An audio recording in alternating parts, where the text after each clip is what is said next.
Good afternoon. I'd like to welcome all of you. I want to thank you all for coming. This is actually the very first time that we've had an event that we've actually asked every student to show up unless they had a conflict. So you guys have done a great job of showing up. Thank you very much for being here. I know it was the tacos that did it. If you don't know me, my name is Rick Peterson. I'm the chairman of the Department of Environmental Studies. I've been here at UNE since 2002. A couple of announcements before we get started. If you would, please, if you haven't signed in, we're trying to just keep a record of everyone. If you want to do that on the table here. Also, if you could pick up a copy, if you haven't, of the department writing standards. This is part of an initiative to try to improve the teaching and learning of good writing. We've been working on this for several years and developed a set of standards that try to make it clear to every student what some of the expectations are in the department for writing. And they are also meant to help direct you in terms of if you have any questions about what exactly are those standards. You can come to any one of your faculty to help with improving your writing and understanding exactly what the standard is, what it is asking for, and how you might be able to work to meet that standard. Trying to improve our writing is really a key goal that the department has been working on for some time, and that's what this event is about today. I also wanted to highlight on that table there is also a card that features a program that is offered by the Department of English, and that is the Writing Minor. We'd sent out an email earlier. You might think about adding a Writing Minor to your major. It is not that difficult because many of the courses that qualify for the minor are actually ENV courses. So there's at least 3 courses that would meet your major requirement and at the same time would also satisfy the minor. And having a minor combined with your major would also be a bit of a feather in your cap, would also show people that you have really spent some time in college trying to perfect your writing. So you might want to pick up one of those flyers, and if you have questions about the writing minor, you can contact the people in the Department of English, or you can talk to, again, any one of their ENV faculty, and they can help you in how to set up that writing minor. Finally, I want to mention that we will be sending out a follow-up survey, just a feedback survey on SurveyMonkey to everyone who's present today. So that will be coming. If you could look for that, and if you could please take some time to fill that out so that we can get some feedback on how this event was received and what you got out of it, so that we can help plan for future events like this. So we have with us today, we have a panel of 4 wonderful people, some from who you know well, because you've taken courses with them, some who you might not know, but they know the department very well because they're alumni of the department. So I'm going to introduce them, and then I'm going to turn things over to my colleague Megan Grumbling, who's going to give a little bit more of how the panel is going to unfold here today and the work that we're going to be doing in this workshop. So I'm going to start with at the far end of the panel is Jordan Tate. Jordan graduated from the University of New England from our department in 2015 with a bachelor's in environmental science. She grew up in Maine and felt it was really important for her to get a job here in Maine. And after graduation, she began working as an environmental steward with the Maine Conservation Corps. And that was at Wolf's Neck Farm up in Freeport, Maine. Following that, she began working at a company, an environmental consulting firm called Terracon, which is a national company, but they also have offices right here in Portland. And she has been working there now for the past 2 years. She's currently a field scientist with Terracon. She has a very cross-disciplinary role there. She's working for multiple service lines. Much of what she does consists of geotechnical investigations and environmental site assessments and a lot of other natural resource work. That takes her all over the state, so she gets to travel quite a bit. In fact, our original plan was to have Jordan join us by Skype today because she was going to be way off up in the northern Maine doing work. And we thought, wow, that would be sort of cool to show our alumni are actually, show how they're busy right out of graduating and right into a job, taking them into the field. But that was delayed, and so we get the pleasure of having Jordan with us in person. In addition to having fun doing her environmental work, Jordan also has a lot of fun in nature through kayaking, hiking, and cross-country skiing. And if she's not outside, you can maybe find her binge-watching movies on Netflix, which she likes to do. Or she could be hanging out with her 4 cats, which she says gives her her official crazy cat lady status. So, Jordan, welcome. Thanks for being here. Jeremy Miller. Jeremy moved to Maine in 1999 to attend this university, and he graduated in 2003 with a degree in environmental science as well, and also a minor in marine biology. And that summer, right after graduation, he started working at the Wells National Estuarine Research Reserve right down the road in Wells, Maine. He started working in the research department, and he has stayed there ever since. Jeremy is currently a research associate at the Wells Reserve, where he manages the reserve system's wide monitoring program, or SWMP, otherwise known as SWAMP. SWAMP is a national program that's funded by the National Oceanic and Atmospheric Administration. It runs at all 29 National Estuarine Research Reserves. The mission of SWAMP is to track short-term variability and long-term changes in our nation's estuaries through the continuous monitoring of estuarine water quality, nutrients, weather, and biological communities. Jeremy wears many hats in his job. This is the kind of things you can do with an environmental science degree from UNE. He also oversees the ichthoplankton, or larval fish monitoring project, which looks at the distribution and diversity of larval fishes in the Webhannet River estuary.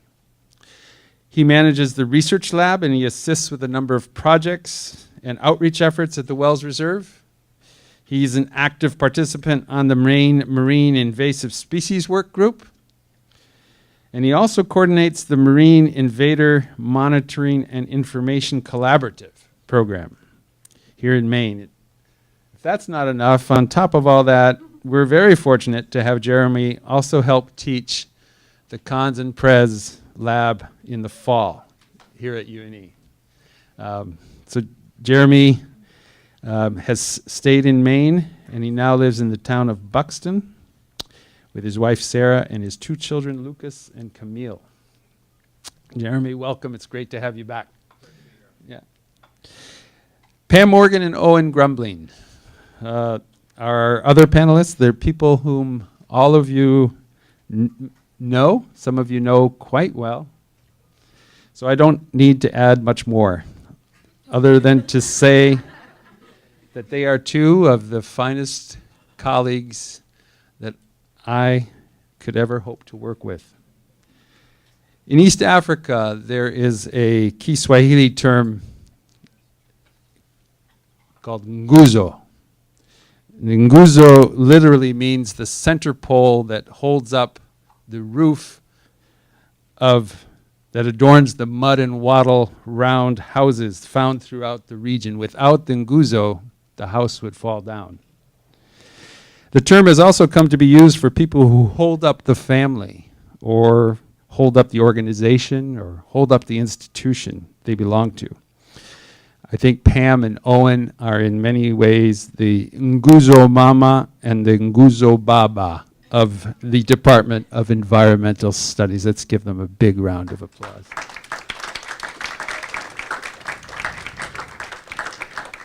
Owen began working here. Any guesses when Owen began working here?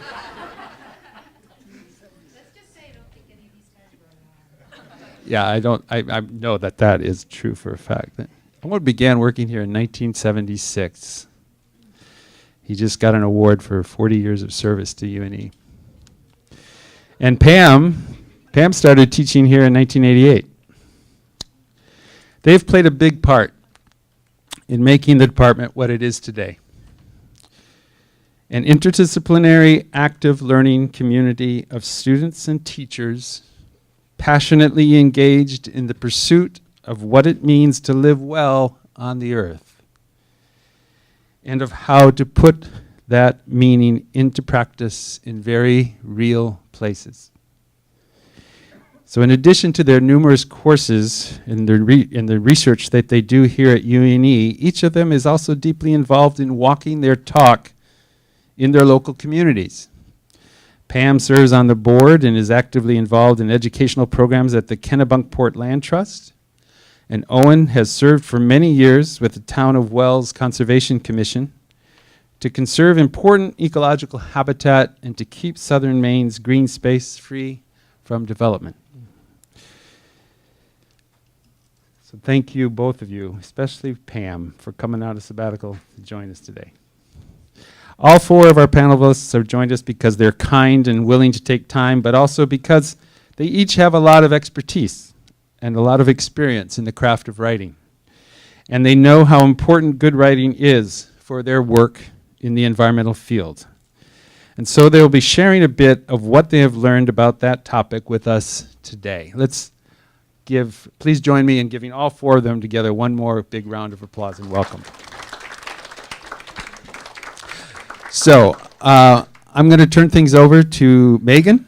Megan is a writing specialist with the Student Academic Success Center here at UNE. She also teaches, and she's also a nationally known poet. I really want to we all need to thank Megan, because Megan has actually been the one who has really been the key organizer of this event. So thank you very much, Megan.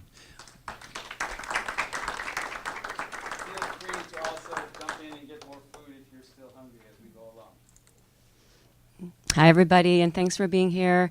So, yes, over at the SASE, what I do is I work to help with students and help make students develop their writing skills and their writing confidence in both the college setting and off into the great beyond of the professional world. And so the idea for the event today is that these four esteemed panelists are off in the world doing important, good work for the environment, and on the ground, in the field, it still is crucial for them and their success in the work to employ good writing. And so we have some learning we can take from them.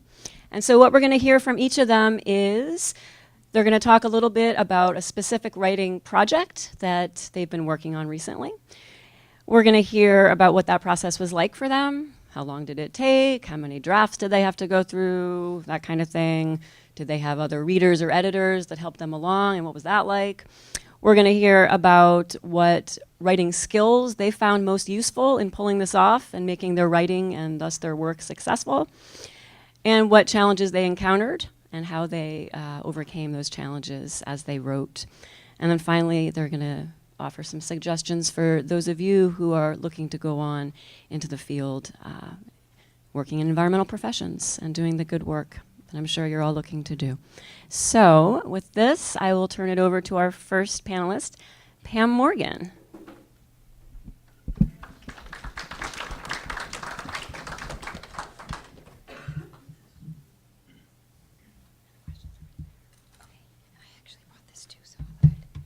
All right, so I'm going to try to keep this short and sweet because honestly, if I were you, I would really want to hear from Jordan, no offense, Owen, and Jeremy.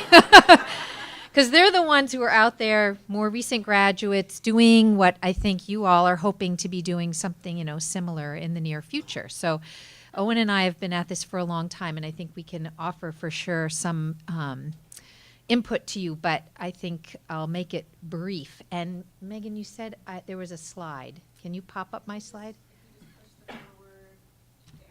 Aha, that's me. Okay.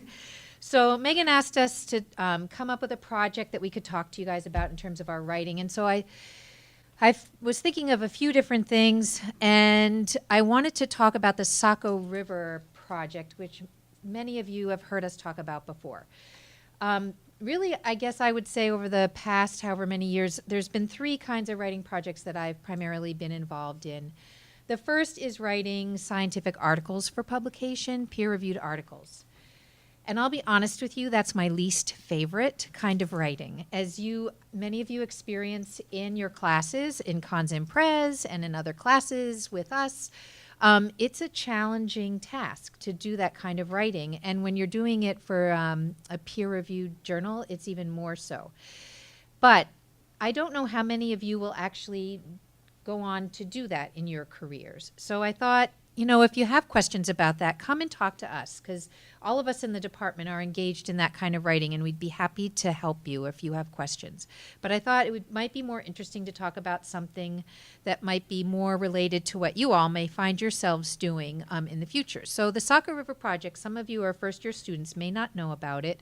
We received a grant. It was for 5 years, basically to study the Saco River, which is from the dams up at in Biddeford, Saco, to the mouth of the river, that part of the river, the estuary, the salty part of the river.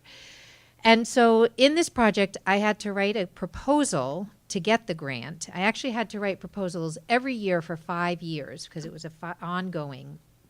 The biggest one was the first proposal. And then at the end of all of this, every year we had to write a small report about what we had done. And then at the end, we had to write a big project, basically summary.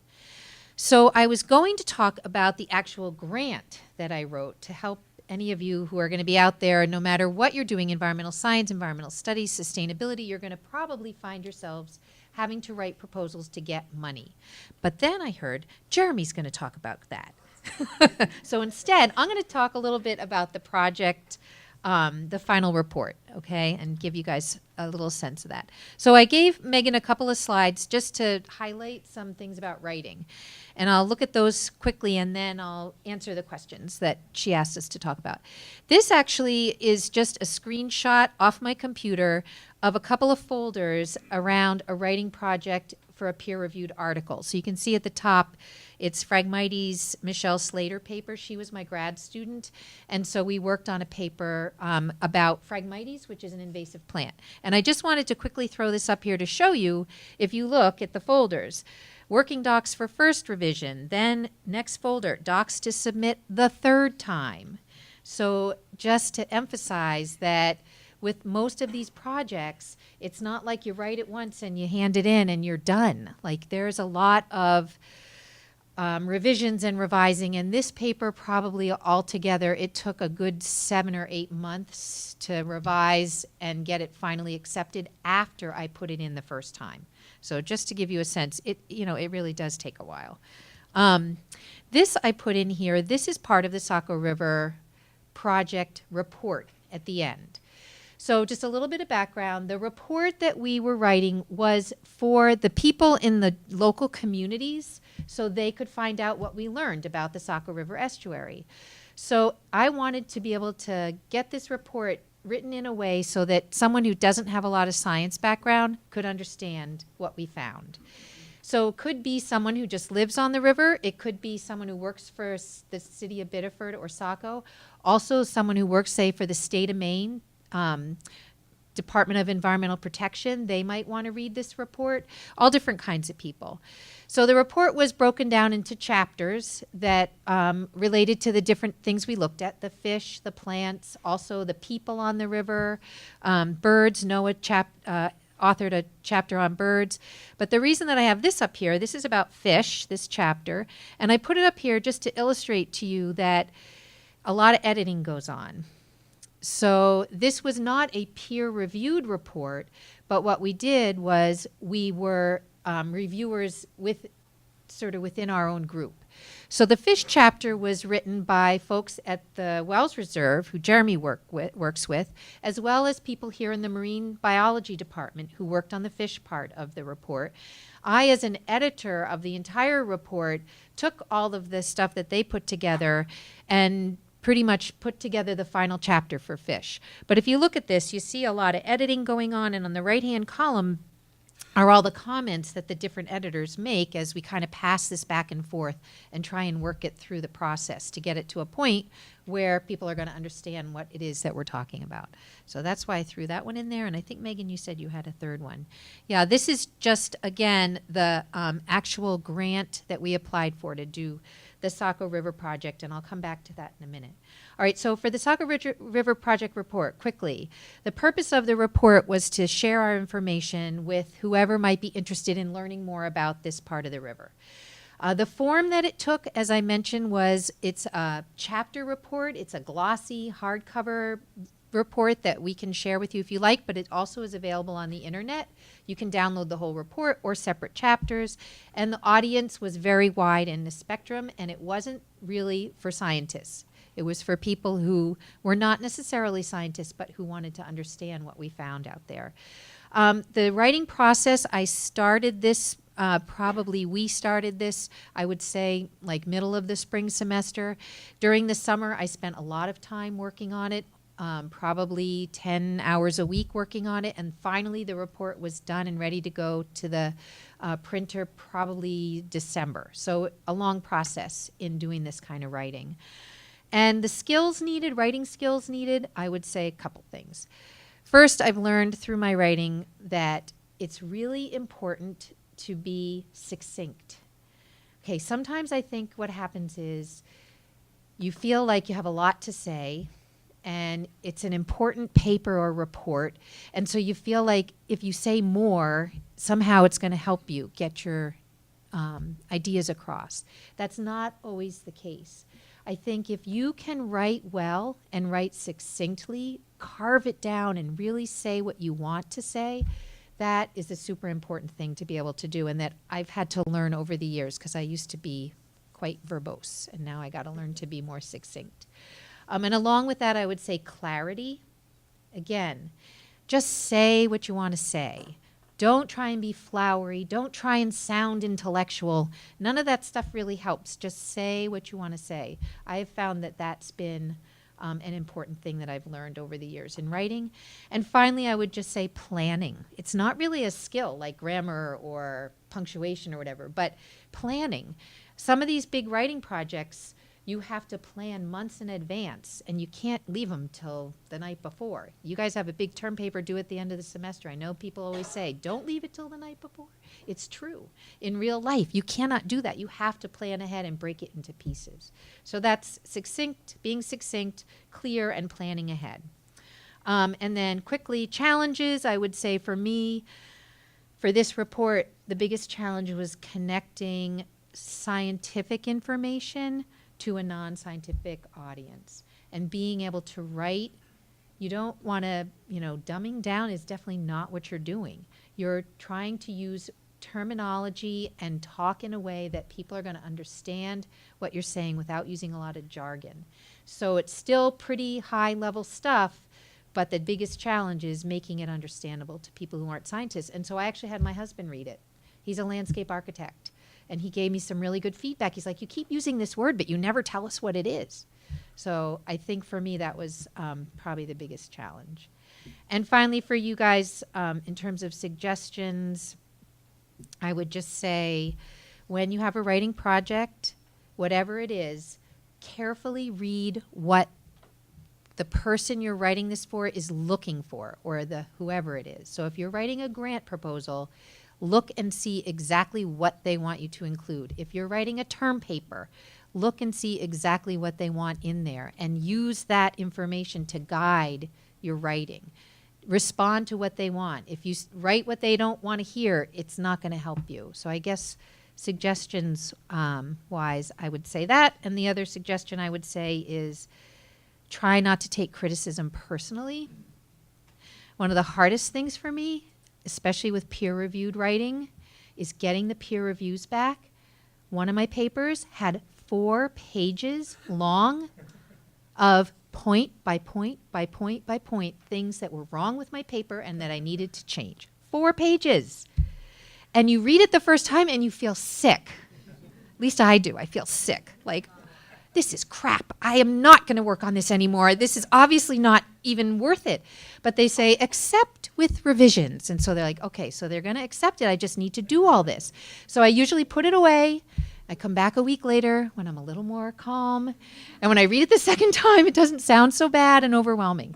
So when you get criticisms on your writing, my suggestion there is try not to be defensive. Put it away, come back to it a little later, and then just try and work your way through it. And that's more than I wanted to say, so I'm going to stop and pass it on to Jeremy. And we'll take questions at the end, I think. Right, Megan? Okay. Thanks for listening.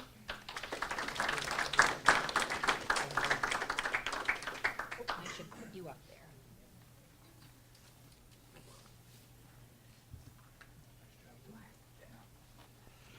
Well, good afternoon, everyone. First off, I'd just like to thank the UNE Environmental Studies Department for inviting me here today to take part in this. I always get a kick out of being able to come back to my old alma mater and, number one, see all the new buildings going up and go, this is not where I went to college. But also see some familiar faces and, of course, reconnect with my past professors who were really integral for me to getting where I am. And I just want to start with 2 super quick stories. When I came in here as a freshman on orientation day, I was in a tie-dyed Allman Brothers shirt with a biological major and looking at courses like human anatomy for my second year going, it's just not what I signed up for. And this really friendly man came cruising over to me and says, hey, I love the Allman Brothers. What are you looking for? And I said, I don't know. I think I'm in the wrong place. And he ushered me over with the other environmental science program. And here I sit today. The other thing I'd just like to share is I was running around as a junior, like a chicken with my head cut off, wondering what the heck I was going to do for an internship before I graduated. And ran into Dr. Morgan in the hallway. And she said, well, I'm about to go to this meeting with these people from the Wells National Estuarine Research Reserve. They're a great project looking at fish and fringing marshes, and the rest is history. So I would just encourage you guys, number one, to take advantage of the faculty you have here in what's still a relatively small class size, and having access to these professors is super useful. And also take advantage of that internship as well. It resulted in a job for me, and I think it's a very important part of putting what you learn here at UNE into practice and actually seeing how this stuff happens in the real world. So with that being said, thank you, Pam and Owen, for all your guidance over the years, and everyone else I've had the pleasure of working with here. So yeah, I'm going to talk a little bit about this project that I'm working on down at the reserve that Dr. Peterson mentioned, this larval fish monitoring project. So I had to include at least one cool little image of what I'm looking at. So those little fish down in the left-hand corner, that's what we're trying to capture out there. And estuaries are really important nursery habitats for fish. So we get tons of fish that come into our estuaries that don't spend their whole lives there, but utilize the estuary at a very important part of their life cycle, which is this larval stage after they hatch out of the eggs. So this was an initiative started by our research director back in 2008, who has since passed, but she was very forward-thinking in this. And we didn't have funding for the project, but we figured we were going to try to get it done anyways and start collecting samples and kind of see what happens. So I'm going to go into a little bit about applying for funding for this project and what that looks like. And this is kind of a very specific kind of writing because, your audience is actual other scientists in a review panel. So the way the system works, Pam was talking about the Saco River EPSCoR project. Do you think we just sent out an email to the National Science Foundation and Maine EPSCoR and said, hey, we'd like to study the Saco River, send the check on over, There's these what are called requests for proposals, which come out, and I brought mine for the particular grant that I'm talking about here. It's called a Near Science Collaborative Grant. So in this packet I'm passing around are all those things that these panelists are looking for you to address in your proposal, so they will send you money. So the audience, the proposal goes kind of like this. It's the form of my writing is an application. So it's not like a report, right? So I'm actually breaking things up into very real sections. So things like introduction, scope, end user engagement, all these little things that these funders want to see coming out of this project, right? So that's the form. The audience, again, are these review panelists or other scientists, many of which are much smarter and much well-versed than I, so I really have to think about who I'm writing to, and that makes me nervous sometimes, because I know this is going to a very high-level audience, but I have the help of many of my colleagues, of course. So it's kind of like, here's what we want to do. We'd like X amount of dollars to do this, and here's why you should send us the money to do this, because it's going to accomplish X, Y, and Z in your thing. So a lot of these grants are federal in nature. Some come from private organizations. So again, noting your audience and what they're looking for, I think is very important. So the process for writing this, so I threw up a couple images here too, and I should just mention that, the reserve system is funded by NOAA, that's the National Oceanic Atmospheric Administration, so we do receive federal funding to operate down in wells, but that just kind of pays for a lot of monitoring, my time, a research coordinator to do his work, and not a ton else. So if we were just doing water quality and weather and nutrient collection and had one scientist on staff kind of investigating some stuff, I don't think we would be as a robust program as we are, able to look at coastal ecology and reach out to our community members and managers. So a lot of this depends on grant writing. So receiving funds to do more work is critical to what we do down there. So the process is a really long one. Oftentimes these RFPs come out many, many months in advance, and they're usually a full year between when the RFP, which is a request for proposals. So when you get this request for a proposal, it's usually a full calendar year before you actually hear back whether you were awarded or not. So you spend, 3, 4, 5, sometimes 6 months of intensive writing and editing and doing all this stuff. You submit it, and then you go, now we play the waiting game. And you wait for another 4, 5, 6 months for this whole process to happen to see if all that time and effort that you spent was fruitful. So I have to tell you, at the reserve, we applied for probably roughly, I'm going to say maybe anywhere from 20, probably 15 to 20 grants last year in the calendar year, and we maybe got 3 of them. It's a lot of work and sometimes can feel like a little bit of payoff. But that's the game. For this specific application I was passing around, there was 122 projects that were submitted to get this funding, of which they chose 4. Okay, so you are on a national level competing against people for the same pot of funding, because everyone else has really great ideas too, and they have their Saco River or their really awesome place that they want to study and understand and protect, right? So you have to kind of keep that in mind. And there are a lot of edits that go on with this. So what I tried to do is throw in a couple screen grabs of my documents in the writing process that goes on here. And again, getting a little bit more to form, you can see that the actual application that we pass in is pretty well laid out with names and who's who, and it has to be kind of submitted in a very concise way. And I think the writing concisely and succinctly is really important in this aspect too. You want to know why? So a lot of these RFPs have word counts. Oh my God, your introduction can't be more than 200 words. Well, I can't tell you why this is so important, 200 words. So you want to talk about being concise. When you have a word limit on what you can actually write, that's when you really start being concise with your language and using only the sentences and only the words that are like really super important to your project. So what I'm showing you on the right there is the document after it comes back to me from the other 5 scientists that are involved in this project. So editing a document with 5 other scientists, I often refer to it as herding cats. It can be really, it can be a real challenge. Everyone has great ideas and everyone has strong feelings about X, Y, or Z. And at the end of it, there needs to be someone called the project lead or principal investigator. In this case, it's a gentleman called Dr. Ken Abel. He's down at the Rutgers University in New Jersey. He's kind of one of the godfathers of larval fish. I'm feeling very lucky to be able to working with Dr. Abel right now. But he is kind of our last the buck stops there, if you will. So Ken kind of gets to make the last decisions on what goes in, but we all get a chance to provide our comments, and those comments are seen on the right-hand side of that document on the right there. This is does everyone know track and change in Word? It's really, it's neat when you're like working on a 1-paragraph abstract and you got like 10 sentences or something. When you have a 15-page document, it quickly starts looking like that. So it can be a very complicated and a long process to do this grant writing. But I think the payoff is when you do get funding and you get to work on an awesome 5-year project on the Saco River like we did. And, hats off to all the people who worked to write that RFP. That project wouldn't have happened without a lot of writing and a lot of thinking beforehand. So let me get into the questions here a little. So I kind of covered 1 and 2 there as I went through.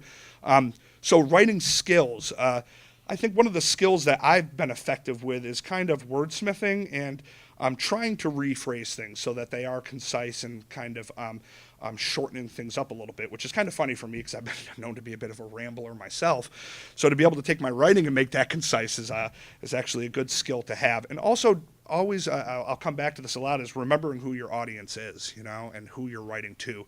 Make sure you keep your writing that way. The challenges are often just getting started. I mean, getting those first couple sentences down on paper can be really hard. And I've had people just tell me, you just got to sit down and start writing. Don't look for the perfect intro sentence. Don't look for the perfect kind of right off the bat, but you just have to get started. And once the mind starts working and the words start flowing, things happen a lot more naturally, I find. And again, another challenge with this specific kind of writing is those word limits. So now we're working within limits where we have to really make things as concise as possible. So related suggestions that I would have to you guys, I mean, writing often really helps. Just even if it's for, a couple hours a week, I try to set aside a little bit of time every week to do some kind of writing. At my job, I do some outreach writing. I work with citizen scientists to collect data out in the field, and often they want to know the results of that data. They want to know what's happening with the data that they're collecting and if I'm seeing anything cool or not. It's a very different kind of writing, obviously, than grant writing or, say, a peer review journal. And also that, that whole thing about Pam with the feedback and being able to take criticism about your writing. So we go through a similar situation with grant writing where our proposals are reviewed by a panel of scientists. We don't know who they are, what they're thinking when they review this, but we get all their reviews back. And they basically address every question in that grant document and let us know how we did on answering those questions and either say, yep, you answered that, or you need to improve on this. So I'll pass that around too so you folks can have kind of a look at what that looks like as we go on. So that's kind of what I had for you. We're going to be answering questions later, but from the standpoint of writing to a scientific audience, again, I think you have to understand who that audience is, what they're looking for a product, for their grants or for their RFPs, and really making sure that you try to hit all those points clearly, concisely, and in a way that makes them want to fund your project, basically, want you to do that work. Good? All right, I think I'll pass it over to Jordan now. I'm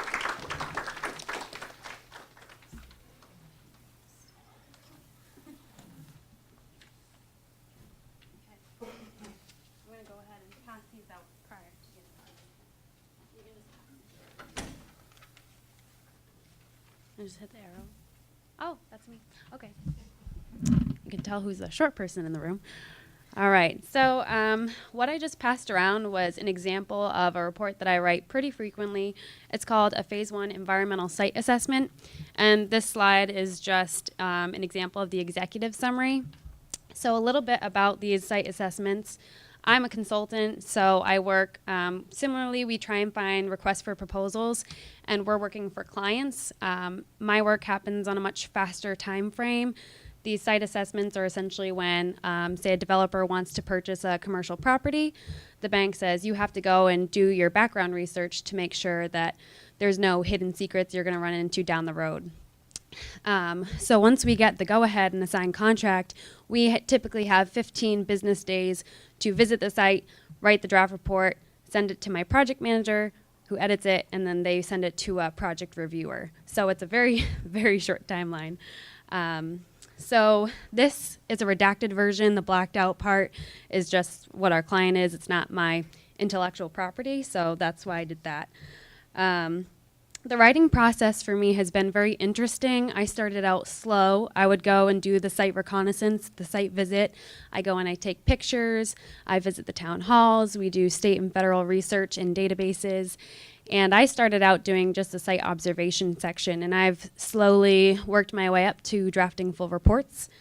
And this happens after sometimes I start, like Pam said, planning is very important.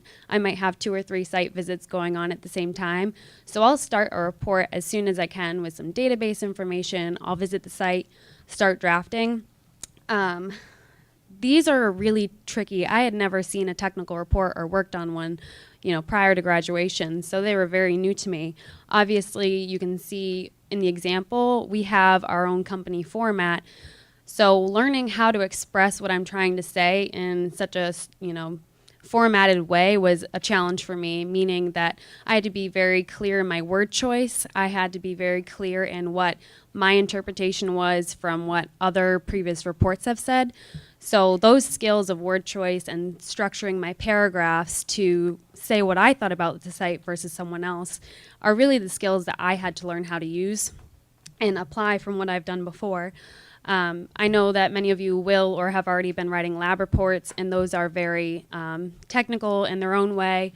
You're very descriptive, they have empirical data in them, and then there's also some narrative style writing you might be doing with your essays or stories. I wrote sustainable UNE leaflets with Alethea, so I have a good experience of both writing more scientific information and also writing more narrative information to help give the client the best idea of what the site was and is. So challenges for me have also included the time frame. It's very hard to try and write such a technical report in 3 weeks. Well, really a week is the longest that I have this report. But I'm getting better with that. You really just have to plan accordingly. And my suggestions for you, I would say, so the reason I don't have all the editing on this report is the most important part of my progression has been looking not just at individual reports and their edits and applying those edits, but for me it's been very important to say collect a couple of project reports over time and look for trends in my writing. Where has my project manager consistently made comments that I need to include something or that I did something well, and build over time since I'm not working on something for several months. I'm looking over 6 projects to see where I can improve. I would also say, as Jeremy has, to get as much off-campus or variety of style writing you can while you're in school. Because like I said, I had never seen a technical report, so potentially doing an internship at a consulting firm or a research organization would have been very helpful. So yeah, those are my suggestions. I don't really have much else, and I think questions will be at the end. So you can continue to just pass around those reports. All right, I guess that's it. Thank you.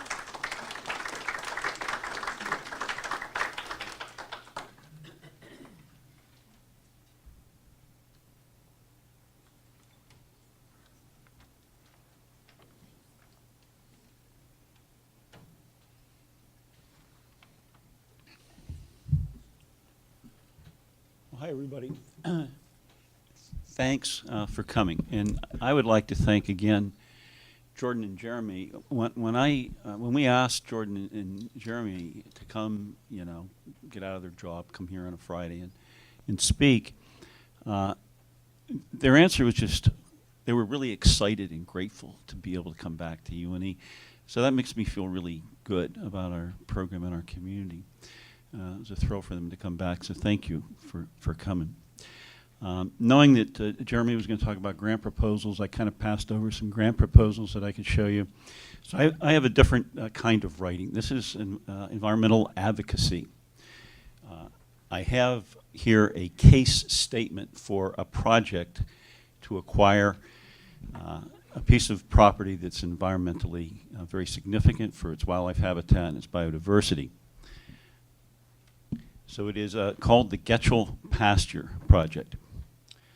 So this is a case statement, and it is a kind of form of environmental writing. Land is conserved for habitat and for green space, usually only when you get money involved to buy it. Okay, there's some exceptions to that. Land can be redesignated, but it takes bucks. In this case, the money comes from a public sector, and in this case, the money comes from the town of Wells, where I am the chair of the Conservation Commission for some years. So this Getchell Pasture project, this is a piece of land that belonged to a family, had a lot of holdings in Wells. It's all old farm sites.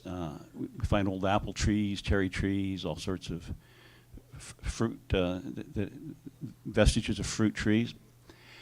It has exceptional value for wildlife habitat because of its diversity of planned communities. And back in 1985, we did a sort of sample assessment. We went across the town, we tried to find the most valuable habitats in terms of their diversity and some other questions. And this came up. So we've been trying to buy this land since 1985, okay? And more recently, a woman who worked as a New England cottontail expert for Fish and Wildlife, she found this property, found it was ideal for the New England cottontail, which is a very cute little bunny, fits in the palm of your hand, okay? It's about 300 of them left in the state of Maine, yeah. And she approached the landowner who had refused any entreaty to sell their property before. And she somehow persuaded them to consider selling it. So we seized on that, okay? Yeah. So this is a case statement, and it's sort of a standard form, but it takes a lot of different structures depending on the project. So our audience for this is the political class and the citizens, the voters of the town of Wells. So we were attempting to persuade them to spend $279,000 of tax dollars to purchase this property to add to the town's conservation holdings. $279,000, this is for a town whose year-round population is 9,000 people. So if you do some quick math here, that's a lot of money per person. I mean, it's substantial. The money had already been voted by the citizens of Wells into a fund from which it's called the Land Bank. The money's already in there, but we have to persuade the citizens to take it out and spend it. And when you take it out and spend it, then it's gone. So then we're going to come back to them and ask them to replace that money at some point in the future to keep the land bank solvent for future projects. Does that make sense? Any questions about that? Okay. So it's a case statement. This case statement followed a budget proposal that our group submitted to the select board and to the budget committee in the town. And that budget proposal is something that you fill out on a digital form that's already written up for you. And it's sort of a big muddle. It's a lot of, you try to get a lot of information in there in response to questions that are set up that everybody has to answer who wants to spend money out of the town's budget. The case study is different. You recall that Pam said it's very important to read what the people who are going to read your text, what they expect to see in the text, okay? So when I write for the budget process in the town, the questions are there. They're on the sheet, and I answer them. But here we have an audience of voters and also influential people in the community, the select board, the planning board. And there aren't any questions. So what you have to do here is you have to imagine what would these people want to know, okay? So the questions aren't there. You have to sort of figure that out. So use your sympathetic imagination. Yeah, you ask, what do they want to, what do they need to know, and what will they like to hear? Because you're attempting to persuade them to assent to spending this money. A lot of money. That means that you need to enter into a rhetorical analysis, okay? And there's a science of rhetoric. Rhetoric is the science of persuading people. So we have to imagine what's going to move them to want to vote and take their friends out and cast a vote our way. That means there's some things you say and some things you don't say. The town manager, when he wrote up the warrant article, okay, for this project, the warrant article is what people would actually vote on. They would see it on the ballot, okay, when they went to the polls. The first thing he said was, this land is popular with hunters, he wrote. And I saw that, and I sent him back a note, and I said, no, don't put that in there. That's not good. That's not a good idea. And it was in there, okay. He never changed it. So I can't control what he had done, but then I could control what I was going to write, what people was going to be spread around. So it's not to say that hunting is bad or good, but it's a matter of how you're going to influence people in terms of their own values. So if you were to read this closely, you would say there's a point where I say, yeah, this land has great value for hunters. It's traditionally used by deer hunters. There's a club that has put birds out there, stock birds, for hunters. So it's not like you avoid things, but the science of rhetoric has a good deal to do with what's the order of the arguments, what's the sequence of things that you present to people, okay? And it comes down to a very basic level of what words do you choose to talk to people. So here I'll put in a plug for Chris Fort's course in environmental communications. Some of you have a chance to take that. Chris, this is her PhD. This is her research. For example, you won't see the word environment in this proposal, but you'll see words like conservation, okay, and habitat and wildlife, okay. You'll see the wildlife are named specifically, what specific animals are there, because a concrete specific animal is going to have a lot more emotional leverage on a person than if you just say wildlife generally, especially if you name cottontail rabbits. That just nails them, okay.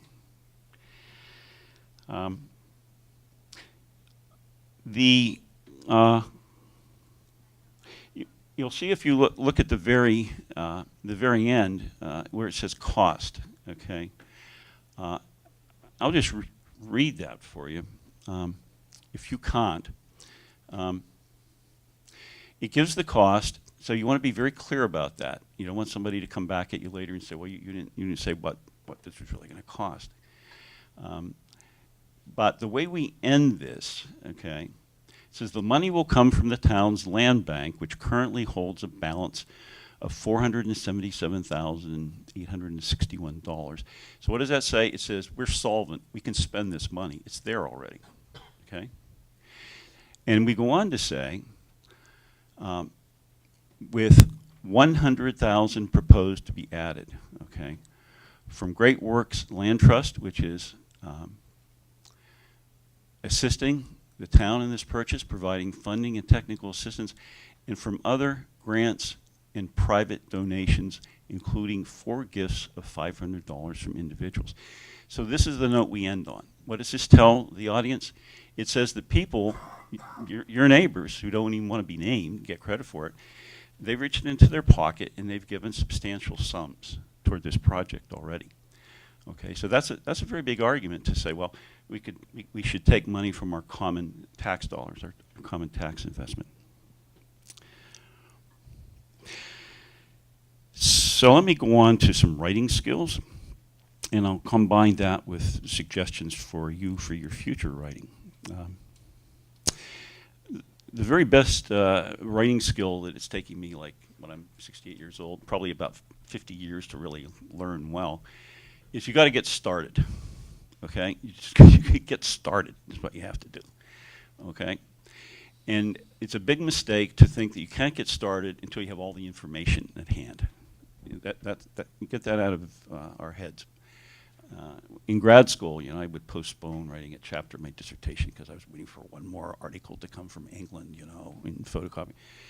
And that was a mistake. You get started, and then you keep at it. Once you get started, okay, the second piece of advice is keep rewriting, okay?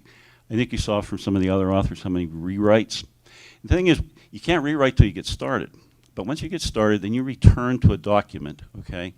And you return to it with fresh eyes. You let it sort of out of your head, especially a document like this where we are trying to imagine what's going to sway people, what they want to hear. Because every time you come back to it trying to imagine that you're the person who their neighbor handed them this flyer, or they found it on the counter when they went in to pay their taxes. What are they going to think? How are they going to react to it? So in writing this, other panelists have talked about the need for succinctness. This is the time when you really need to be succinct. This is an advertisement, okay? When I was in college, there was a professor, political science. I was on some faculty student committees with him. And he would say again and again, if you want people to read this, anything that you hand them politically, 2 sides of a piece of paper, no more. He says, more than that, they probably won't read most of the first side of the first page, okay? So, so you got very, very succinct. I probably went over this 4 or 5 different times, each time trying to tweak a sentence to make it just nail things very quickly. Okay, so people are doing this on their leisure time. If you write, as Pam was saying, a lot of sort of flowery rhetoric, or if you can't get those sentences to be very crystal clear and quick, they're not going to finish reading it. You're going to lose them. Yeah. So, the second piece of advice would be some technical thing. Use your word processing program. I mean, this is such a miracle to have word processing, because I had to type my dissertation on a on an IBM Selectric typewriter, okay, which all you could do to edit was there was a button, you go backwards, and you could take one letter off the page at a time, okay? And, it literally sucked the letter off the page, okay, a little piece of tape. So I learned how to go as fast backwards as forwards with that typewriter, I really did. But the power you have with word processing programs. So what you want to do is get it out there, okay? And somebody else said, Jeremy, I think, it's not going to come out right when you first write it. Usually a project like this, I'll start writing, I'll get about a page or two, and I'll plan to throw that away, okay? I'll go back and look at it and say, okay, this paragraph's a good piece, I'll save that, okay? So your word processor lets you do that very effortlessly. And after you do that, it's very important to save your drafts and save them in an organized fashion, right? So when you save a draft, I always put a date on my draft, because that way I don't get confused, okay? But don't throw them away, save them, okay? And know where you're at with the drafts. Seek out feedback, okay? Unlike what Jeremy and Pam are saying, the feedback I get, the critique I get, is from partners. They're friends, so it's sort of easier, okay, than just getting like, I don't know how many pages you wrote to get 4 pages of criticism. It might have been 2 pages to begin with, right? But so it's good if you're writing with partners. You really want to seek them out, okay? I am not a ecologist. I'm not trained in science. I mean, I know a bit about it, okay? So when I got to ecology and habitat, I called in some favors from some old friends who run big land consulting businesses, are serious ecologists, and they were kind enough to give me a page, okay, describing this property, which then I could edit down to the things that would be most attractive. And I passed it around to some local partners, and after about the 3rd draft, he finally noticed that in the economic value ecosystem services section, I had this parcel in the wrong watershed. I had it running down into Wells Bay, when in fact it was on the other side of this tiny watershed, and the water that flowed out of this property was going to go southerly into the Great Works River and then the Piscataqua River and come out in Portsmouth, New Hampshire. And one of the big things I was arguing was, okay, this is going to preserve water quality when it gets to Wells Beach, where there's a lot of money involved, okay, in the water. And it was like, whoa, one of those, uh-oh. Now, why did I make that mistake? Because it came out of, what's a good writing tactic, which is, professionally, often you find that you're writing things that you've written pieces of it before, okay? So that's the reason to save and organize drafts. I pulled a whole big chunk out, okay, of another project description, except I pulled the wrong watershed out of it, okay? And, it's very easy just not to notice that, okay? Except my buddy pointed it out just in time before we published it. So listening to that critique, getting the feedback, and being ready for it. Lastly, 2 pieces of advice, and these sound contradictory. One is keep rewriting the document. Just keep rewriting and rewriting. And the other piece of advice is when you're done, publish it and forget about it. Why? Because you're going to start the next project then, and you don't want to be worrying about what happened before, okay? So it seems like they're contradictory, okay? You keep rewriting, and then you decide you're done. But the key is this. What makes it a paradox rather than a contradiction is if you get started right away, you can keep writing and writing and writing. and get it done. If you put off starting it until, my deadline's looming, you're not going to have time to do the rewriting, and you're not going to be satisfied with it when it's done. So yeah, you publish it, you forget about worrying about it, and I made a reference to Chris Fort's course, Environmental Communications. If you want to learn how to do this, in my course in the spring, conservation practicum, land conservation practicum, we will literally be writing things like this in the lab through the spring. It's what we do. So thanks for your kind attention today, and thanks for turning it out.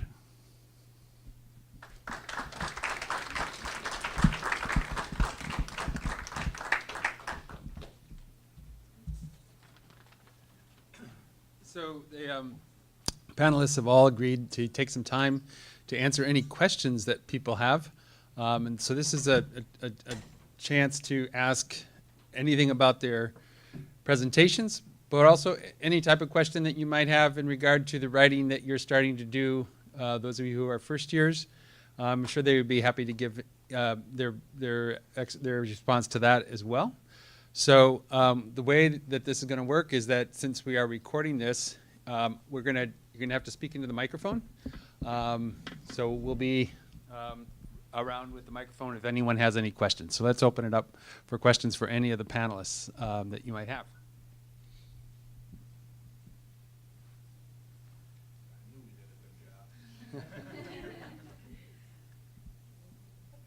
All right. I wanted to know if any of you had done any writing when you were in college. Did you take writing classes? Did you minor in writing? Who mentored you? I remember needing to fill some course content, some credit out, and looking at course offerings and saw grant writing with Owen Grumbling and said, seems like a good course. Maybe I'll write some grants someday. So, yeah, do you still do that course, Owen? No? So I used to have a grant writing course here at UNE, and it may come back someday, but that was pretty helpful in seeing grant applications and things in real life, and yeah.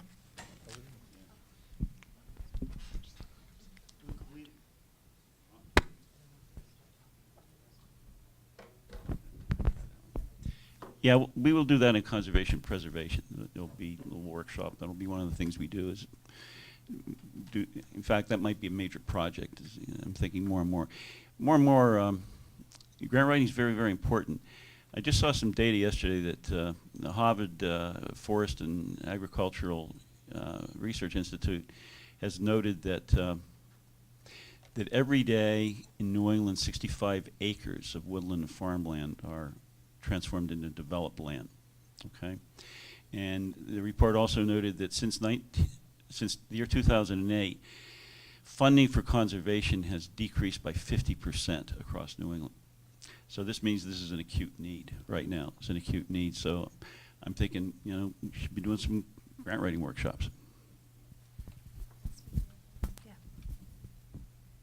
Okay, so while I was an undergrad, I worked in the sustainability office where I wrote a lot of the little sustainability leaflets that you see on the tables, and that was a really fun experience because we had a different topic each month, and it was really challenging to find ways to engage students, not just environmental students, but all UNE students about the environment, how to get them to be interested. So it was, as these other panelists have described, you had to really connect people with nature in a way that wasn't just scientific based that you're used to, but really just reaching out to them and thinking the way they would think. I'll just say quickly, I did a lot of writing as an undergrad. Just the college I went to, we wrote a lot. But I guess I would say what I did as a college student wasn't the same type of writing. Like Jordan was saying, what she works on now isn't necessarily the exact kind of writing that she did as a student. But I would say the more writing you do and the more different kinds of writing you do, it's all good practice, right? So then when you are asked to do something specific for your job, you'll already know how to tackle that and how to write. So I'd say any classes you can take that include writing, it's good practice. It may be painful, but it's a good thing to do. Yeah. So like Pam and I had said, I had never written technical reports before, but I did write a lot of lab reports for my cons and pres class, wetlands, avian ecology, and those were very specific in that you have to name, species. It's very quantitative. You write numbers that you observed, the dates, and in the report that I passed around, that was done at an airport in Massachusetts, and there was a lot of information about there were underground storage tanks, and I had to write when they were installed, how much content they had in them, what that was. So while it's not necessarily the same type of report, a lot of the same skills transpired. I was an English major, okay, so from day one I was writing things. I would add one other note to my presentation, which I should have said when I was speaking. The vote on that election to spend $279,000, we won the election by 75 to about 22% in the vote, which in America in 2017 means 75% of people don't agree about anything. Okay? So this is just one piece. There's a whole lot of other kinds of efforts went into that. Questions? Other questions? Don't be afraid. Ask the question. Yeah, there we go. Thank you, Victoria. So I'm one of those weird people that actually really like when professors and people at Sassy mark up my papers. I enjoy it, but sometimes it gets overwhelming when you didn't expect to get as many edits on a paper, and it's you walk away, you come back, but sometimes people tell you to edit from the beginning, sometimes people say to pick a section to start editing your edits from, and it gets overwhelming. And I was wondering if you guys had any how to start going about making the corrections to your paper. I'll tell you what I do, and it may not be the best strategy. Megan, you should probably chime in here since you're the writing expert. I start with the easy stuff. I look at the comments and I'm like, oh, I can knock that off pretty quick. And I do those first. And it also, I think by doing that, it gives a little time for the other things to sink in.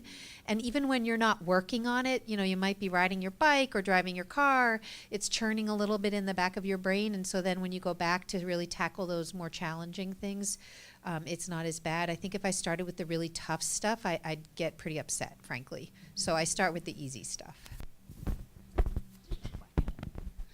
So it's interesting. I work for a lot of different project managers, and one that I regularly work for doesn't usually give me too much in the way of feedback.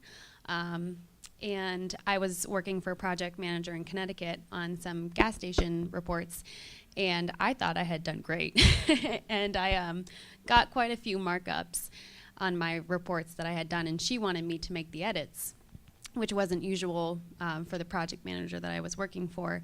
So I started, and project managers can be really specific in their wording, so I started with the things that were crucial to edit and focused on those, things with facts, things I needed to include, and then focused a little bit less on the opinions between them.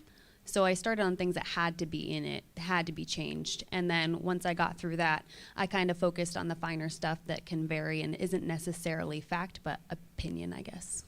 Do you want to comment, Megan, what advice you would give as a writing tutor? I think both of those are good strategies. I think, especially what Pam said about that things are sort of percolating even as you're doing other things. So getting that easy stuff out of the way, and being able to check the box, and that feels good to check the box, right? And then your brain is working on that harder stuff, and I think it's a great strategy. I do that myself. Any other questions?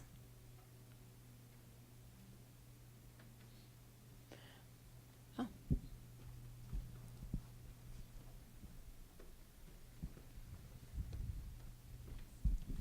This isn't necessarily a question, more of a comment, I guess, and that's that some of the classes that you guys take, you're not necessarily turning in draft after draft that you're getting feedback from. It might be more like what Jordan is talking about, where you're turning in one paper and you're getting feedback from that, and you don't have an opportunity to make changes on that paper.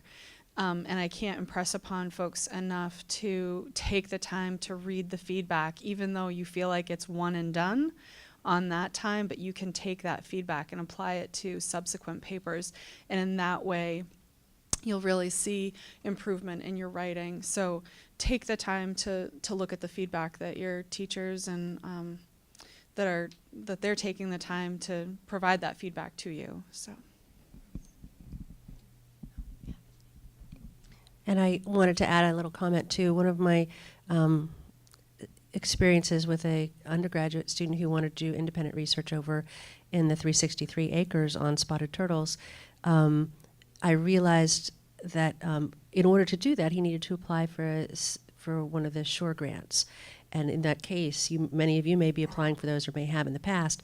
You write the proposal. We're not supposed to write it for you. You write the proposal for what the research you want to do over the summer. But you collaborate with the professor in this case. So I felt kind of bad, but I realized that I had shocked this student by how many times we went back and forth. And I think he was shocked because he thought he would write it, I'd make some corrections, and then he'd be done. Like he'd make those corrections and we'd be done. And we must have gone through 6 drafts, and he didn't. And I realized that we were coming from each time you make those revisions, especially between people, you get it back and then you look at it with fresh eyes, and then you make it so like here's your first draft, and then you make a big improvement with the second draft, but then you go back and you go back again and you make it a little bit better until finally you feel like it's perfect. I'm going to get my research project, or I'm going to get that job, or I'm going to get that grant. But see it as an iterative process. You don't just make one set of corrections. So that's what I wanted to.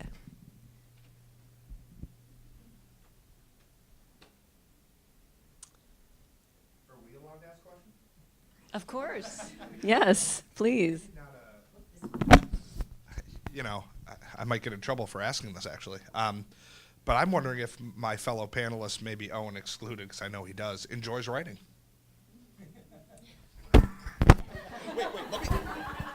Let me preface that with something, because I didn't get into the environmental science field to be a writer by anything. So I do not go to work on, I get to work on that proposal today. Yes. It's not one of my favorite things to do. And I might get in trouble for saying that. But I'm just trying to be honest with you folks. It is a very important part of what we do. And it's not maybe always fun to have to sit down and write and put the thought in and the time, but it's really important. But I just wonder how other people feel about that process, because again, we all said one of the challenges or maybe one of the skills is to just get going, right? And sometimes it can be hard to do that. So I was just wondering how other panelists dealt with that. I enjoy writing in my journal. There are some kinds of writing that I really, truly enjoy. And the kinds of writing for scientific papers and grant proposals, the process, I would describe it as painful a lot of the time. I have to be honest with you. But the results, if you get the result, you get the final really cool, and you have someone that comes up to you and says, oh my gosh, this report is awesome. We never knew we had all this in the Saco River, and thank you for doing this. I mean, it's one of those things that it is challenging. The process isn't always fun, but you get the result, and you get the grant money, or finally you get the email that says, we have accepted your article and it will appear in the September issue of the journal. And then I email my dad and I'm like, you're not going to understand what this article's about, but guess what?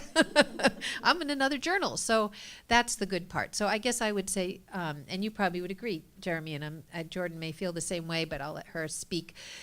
I guess the advice there would be, even though it is hard, you got to do it. Not everything's going to be fun and easy, but you got to do it, and the payoff is worth it, I guess I would say. That's what I was trying to get at.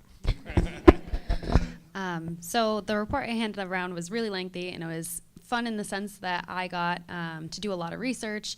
There are definitely some reports where, as Owen said, sometimes you're pulling from previous reports. You can use that information, but when it's not necessarily a more fun report, you have to be really careful about making sure you have all the details correct. You're not glazing over anything. So my suggestion, I guess, for that would be, if you're struggling with something, try and write it at a time where you're most productive. I'm very productive in the morning, so I try and get a good portion of my writing done then. If I'm trying to write, a mundane report at 2 p.m. in the summer, it's a lot more challenging. So, write when you're most productive, and it'll definitely make the process a lot easier for something you don't necessarily enjoy writing. But I would say, for the most part, I do enjoy writing. I'm an English major, so I like writing. I mean, I see it as problem solving, and what we haven't talked really about much is writing is an art. It's like making a painting, you know, and you're never going to get writing perfect, and that's a problem. If you think it's you got to make it perfect, you'll never get started. Okay, I have a creative article I published in a journal about Ed Abbey and running rivers. I must have had about 40 drafts of that thing. And when I read it today, like I use it in class, I look at it and I go, oh, jeez, what did I write that sentence like that for? You know, it sucks, you know. So it's an art, it's making something. And, you know, when it's something, am I still up there? You know, when I was at the polls at 11 o'clock at night, and it came back 75% voted for this land, okay? And this is not like a left-wing town I live in, okay? This is a town that you really have to make the argument over time. You have to do good work. So you get that result, as Pam's saying. You want to keep that in your head while you're doing the project, while you're doing the writing. That's an outcome. It's a very personal outcome. Make something beautiful. That if it's beautiful enough, people are going to buy it. You know, they're going to want to do what you want to do in this kind of writing. Yeah, so it can be fun. Yeah. All right. Well, if there aren't any more questions, I want to thank our panelists so much. I think we've really learned I've really learned some interesting insights into how you work and why you work and what the process is like. And I want to thank you all for your insights. Thank you.